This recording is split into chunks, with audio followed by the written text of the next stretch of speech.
Xavi plus que jamais menacé par l'élimination du Barça, les résultats de la soirée en Ligue des Champions, l'avenir de Zinedine Zidane ou encore la rumeur Milan Skriniar au PSG. On en parle tout de suite dans notre journal du jeudi 27 octobre.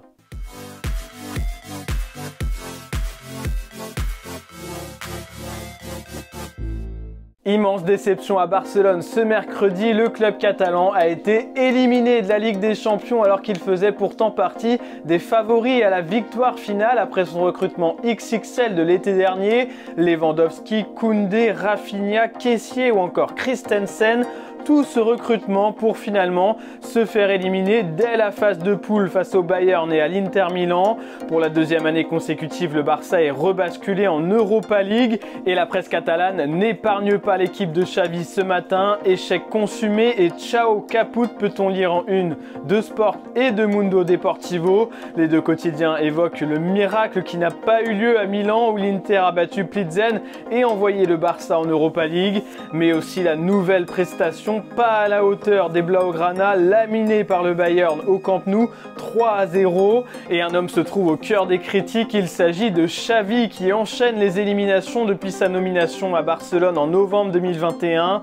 La légende du Barça n'a pas remporté le moindre trophée et vient de se faire éliminer à 2 reprises de la LDC. Sur les 7 matchs de Ligue des Champions disputés depuis son arrivée, Barcelone n'en a remporté qu'un seul, c'était face à Plzen en septembre dernier. Alors forcément, l'avenir de Xavi est remis en question après cette nouvelle déception, d'autant plus que l'entraîneur espagnol a cette fois-ci un effectif de qualité avec plus de 150 millions d'euros dépensés sur le mercato estival. D'après le journaliste espagnol Ruben Uria, Xavi serait plus en danger que ce que l'on pourrait penser. Même son de cloche du côté de l'émission El Chiringuito qui affirme qu'un nom circulerait déjà dans la direction barcelonaise pour remplacer l'ancien milieu de terrain. Un entraîneur au profil similaire à Luis Enrique serait recherché.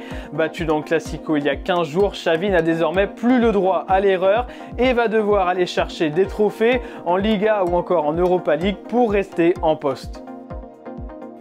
Et cette soirée de Ligue des Champions n'a pas du tout souri au club espagnol. Outre la défaite du Barça face au Bayern Munich, l'Atlético de Madrid a également pris la porte dans la compétition après son match nul face au Bayer Leverkusen. Le tout dans un scénario complètement dingue avec un penalty raté à la dernière minute par Carrasco et une action folle qui s'en est suivie avec plusieurs loupés.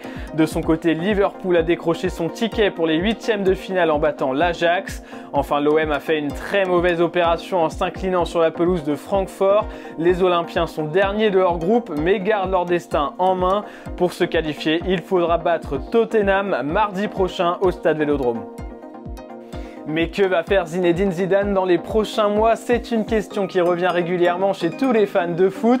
L'ancien numéro 10 des Bleus est toujours sans club depuis maintenant plus d'1 an et son départ du Real Madrid. S'il a été annoncé tout proche du PSG l'été dernier, il semble désormais n'attendre qu'une seule chose, le poste de sélectionneur de l'équipe de France. Une hypothèse confirmée par son ancien coéquipier Thierry Henry sur CBS. No, I don't actually know, but Zizou's Rising has been like linked to a lot of clubs, and it never happened. I don't think Zizou will want to do it, but it's me talking. Maybe he does want to do it, but I can see him waiting for the national team, and it will make total sense.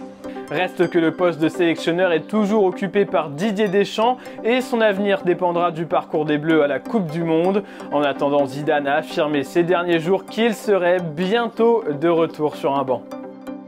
La rumeur Milan Skriniar refait son apparition au PSG alors que la direction parisienne avait tout tenté l'été dernier pour recruter le défenseur slovaque. L'Inter Milan s'était montré très ferme et avait repoussé toutes les offres parisiennes.